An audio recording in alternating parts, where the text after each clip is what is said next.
ഇനി എങ്ങനെ കൊല്ലാന്ന് ആലോചിക്കണോ?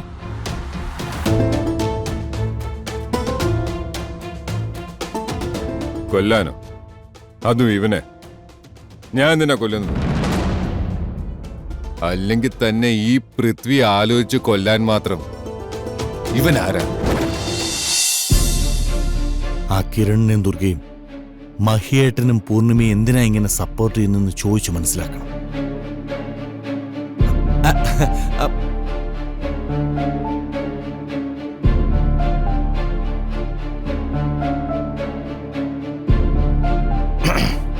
മഹിയേട്ട,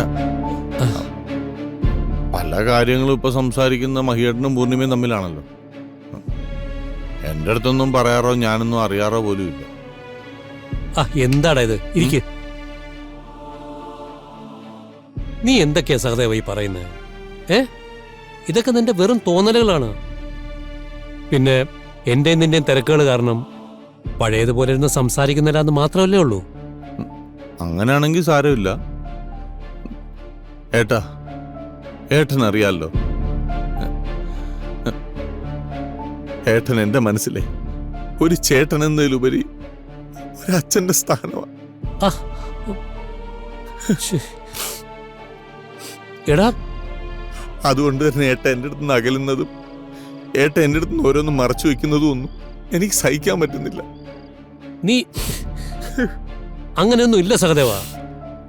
എല്ലാം നിന്റെ വെറും തോന്നലുകളാണെന്ന് ഞാൻ പറഞ്ഞില്ലേ? എനിക്ക് സഹിക്കാൻ പറ്റുന്നില്ല. ശരി, ഞാനത് വിശ്വസിക്കാം. എങ്കിൽ എന്റെ അടുത്തൊരു സത്യം ഏട്ടൻ തുറന്നു പറയുമോ? എന്ത് സത്യം?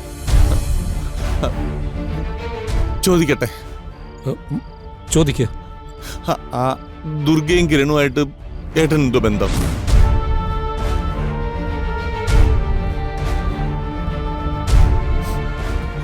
നിങ്ങൾ എന്തിനാ അവരെ ഇങ്ങനെ സപ്പോർട്ട് ചെയ്യുന്നത്? ഏട്ടാ, എന്തോ ഏട്ടാ ഒന്നും മിണ്ടാത്ത? കാര്യം പറ. എന്ത് കാര്യം? പൂർണിമ പറഞ്ഞുകൊണ്ട് മാത്രമാ അവരവിടെ നിർത്തിയിരിക്കുന്നത്. അല്ലാതെ ഏട്ടൻ അവിടുത്തെ താല്പര്യമൊന്നും ഇല്ലെന്നുള്ള ഉറപ്പാണോ? അതെ, എനിക്കെന്തിനാ അവരോട് സ്പെഷ്യൽ താല്പര്യം? അഷിതയുടെ ചേച്ചിന്നല്ലാതെ ദുർഗയുമായി എനിക്ക് യാതൊരു ബന്ധമോ പരിചയമോ ഇല്ല. പിന്നെ കിരൺ, അവൻ ദുർഗയുടെ ഭർത്താവെന്ന പരിഗണനയെ എന്റെ മനസ്സിലുള്ളൂ.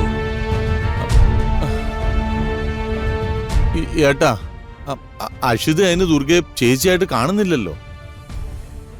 അതെ, പക്ഷെ അവരെ ഹെൽപ്പ് ചെയ്യാന്ന് പൂർണിമ വാക്കുകൊടുത്ത് പോയില്ലേ സഹദേവ? ദേവേട്ടൻ പോയതിനു ശേഷം ആ സ്ഥാനം നമ്മൾ രണ്ടുപേരും കൊടുത്തിരിക്കുന്നത് പൂർണിമയ്ക്കും അവളുടെ വാക്കിനുമല്ലേ? അതുകൊണ്ടാ അവള് കൊടുത്ത വാക്ക് സംരക്ഷിക്കാൻ ഞാൻ കൂട്ടി നിൽക്കുന്നത്. മഹിയേട്ട ഈ പറയുന്നൊന്നും എനിക്ക് അങ്ങോട്ട് വിശ്വാസം വരുന്നില്ല. ദേ, അത് നീ സംശയത്തിന്റെ കണ്ണുകൊണ്ട് നോക്കുന്നതുകൊണ്ട് മാത്രം തോന്നുന്നയാ. ഇനി അഥവാ എന്തെങ്കിലും കാര്യം ഉണ്ടെങ്കിൽ തന്നെ നിന്നോട് മറയ്ക്കുന്ന എന്തിനാ ഞാൻ? നീ എന്റെ കൂടപ്പറപ്പല്ലടാ. തൽക്കാലം ഞാൻ ഏട്ടൻ പറയുന്നത് വിശ്വസിക്കാം. വിശ്വസിച്ചേ പറ്റൂ. കാരണം ഞാൻ പറഞ്ഞാണ് സത്യം. ഞാൻ ഒന്ന് കിടക്കട്ടെ, നല്ല തലവേദന ഉണ്ട്. ശരി, ഗുഡ് നൈറ്റ്. അല്ല, രണ്ട് ചോദ്യം കൂടെ. എന്റെ മഹിയേട്ടാ, ഈ പറഞ്ഞതൊന്നും അല്ല സത്യം എന്നുള്ളത് എനിക്ക് നല്ലോണം അറിയാം. സത്യം എന്തായാലും ഞാൻ കണ്ടുപിടിച്ചിരിക്കും.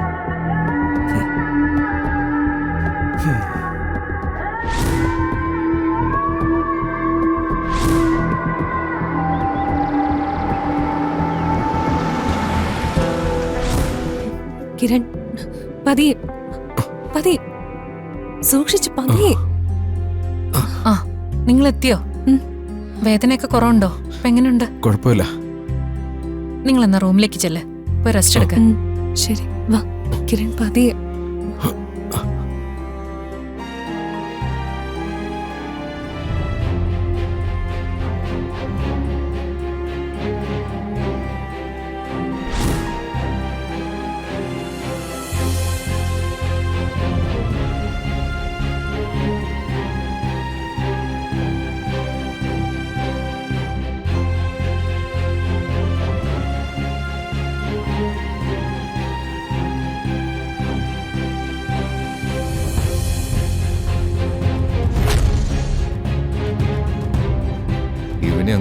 കളഞ്ഞാലോ?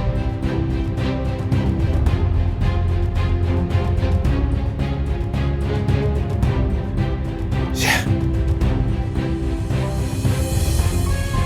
ഛേ. ആരെടാ നീ? നീ എന്റെ ജീവിതത്തിലേക്ക് എന്തിനാടാ വന്നത്? ആദ്യം എന്റെ ചേച്ചിക്ക് നീ അനുജനെ പോലെയാണെന്ന് പറഞ്ഞു. ശരി പോട്ടെ, നിന്നോട് തോന്നിയ സെന്റിമെന്റ്സ് കൊണ്ടാണല്ലോ എന്ന് കരുതി ഞാൻ ക്ഷമിച്ചു. അപ്പോ ദേ ആ ദുർഗയെ കല്യാണം കഴിച്ച് എന്റെ വീട്ടിൽ കയറി വന്നേക്കുന്നു.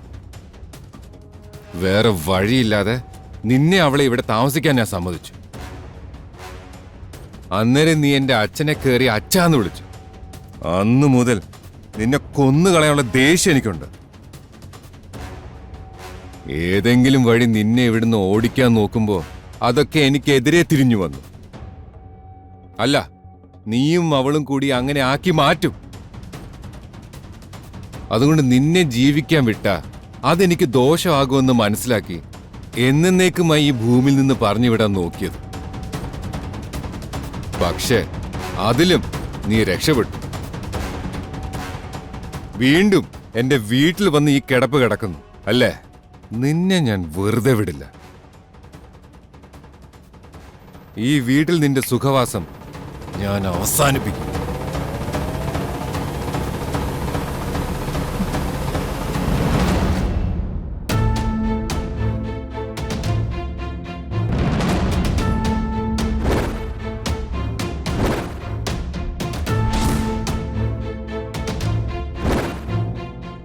എന്താ ഇനി എങ്ങനെ കൊല്ലാൻ ആലോചിക്കണോ?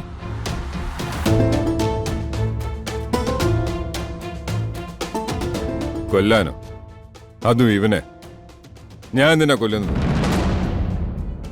അല്ലെങ്കിൽ തന്നെ ഈ പൃഥ്വി ആലോചിച്ച് കൊല്ലാൻ മാത്രം ഇവൻ ആരാ?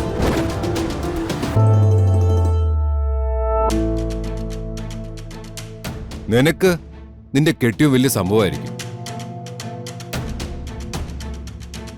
പക്ഷെ എന്നെ സംബന്ധിച്ചിടത്തോളം ഇവൻ ആരുമല്ല.